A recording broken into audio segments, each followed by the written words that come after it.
জয় বাংলা।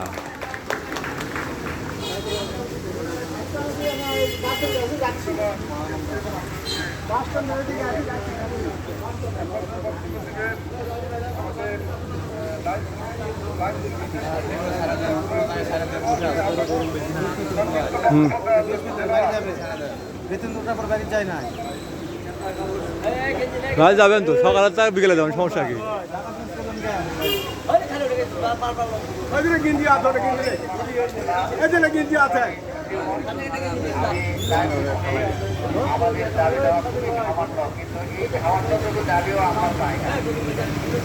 আপনারা সবাই জানেন, সবাই শুনেছেন, দেখেছেন, আমরা একটা যোগ গল্প করেছিলাম।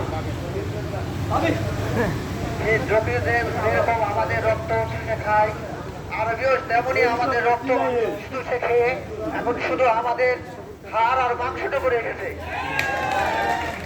ওখানে একজন বলেছিলেন যে যা থাকে কপালে হজম করতে দেব না, কিন্তু আমরা এই রক্ত আর হজম করতে দেব না, দেখা যেতে দেব না। আমরা সবাই এক হয়ে যেরকম আন্দোলনে নেমেছি এর শেষ